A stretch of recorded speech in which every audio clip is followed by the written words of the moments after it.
Golongan anti hadis bukanlah sesuatu yang asing dalam Islam, bahkan telah mula bertapak sejak zaman permulaan Islam lagi. Ajaran golongan intelek iaitu kumpulan anti hadis ini sebenarnya jauh lebih bahaya daripada ajaran sesat yang lain, di mana mereka hanya mempraktikkan amalan tertentu berbau khurafat jika ingin dibandingkan dengan gerakan anti hadis yang mengetengahkan penyelewengan profesional sebagai pembetulan kepada amalan sesat umat Islam kini, kata mereka, iaitu berpandukan hadis bukannya Al-Quran secara mutlak. Hal ini benar-benar telah menggambarkan kerosakan akal dan jiwa mereka dalam menerima hadis sebagai sumber perundangan Islam sehingga membawa kepada kesesatan akidah yang sangat dahsyat.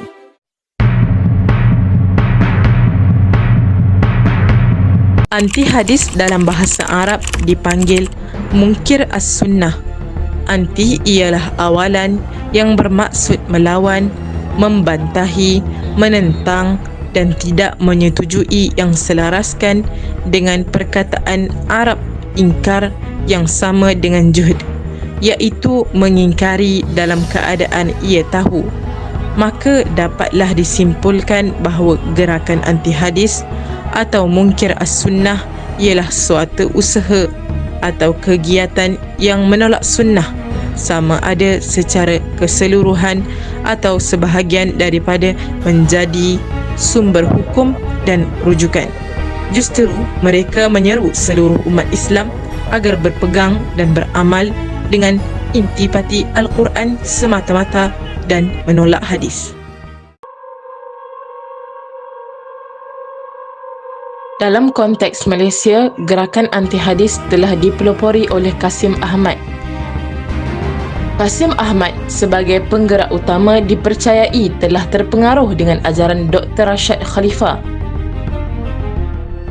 Ingat, Pak Kasim murtad, mati kafir. itu dia yang cakap. Keluar daripada Islam. Ah, Pak Kasim sendiri kata semayang Hindu, semayang Buddha, semayang Kristian. Jadi kalau Pak Kasim nak jawab dengan Tuhan banyak. Kita jawab orang Islam kita dengan Allah. Kalau pegang Quran, pegang Allah. Tuhan kata, saya murtad. Ya. Sebab tak pegang Muhammad Rasulullah. Bukan. Tapi ini Bukan, saya tak jawab kepada siapa pun. Saya jawab kepada Tuhan yang tak Esa. Kalau tak berpegang pada hadis, tak berpegang pada ulama. Kalau Pak Kasim pegang pada semua. Kalau Pak Kasim Kristian dengan Hindu. Kalau Pak Kasim pegang pada doktrin ini, Pak Kasim akan mati dalam keadaan hina.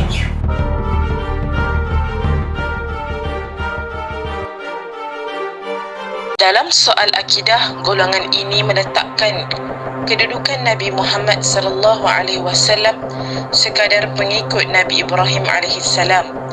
Menurut mereka, Nabi Ibrahim alaihi salam adalah pesuruh Allah Subhanahu wa taala, bukannya Nabi Muhammad sallallahu alaihi wasallam. Mereka mendakwa ulama dahulu dan kini semuanya palsu, menyelewengkan ajaran Allah Subhanahu wa taala, bertopengkan amalan Rasul serta telah mereka-reka hukum.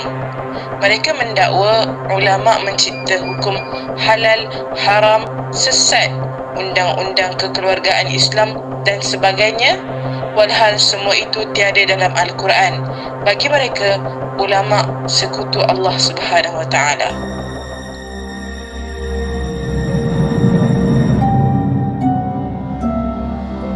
Ketahuilah, sesungguhnya jika kita hanya mempercayai Allah Subhanahu wa taala tanpa mempercayai Nabi Muhammad sallallahu alaihi wasallam adalah salah, kerana Allah Taala berfirman di dalam Al-Quran, katakanlah wahai Muhammad, jika benar kamu mengasihi Allah, maka ikutilah daku, nescaya Allah mengasihi kamu serta mengampunkan dosa-dosa kamu, dan ingatlah Allah Maha Pengampun lagi Maha Mengasihani.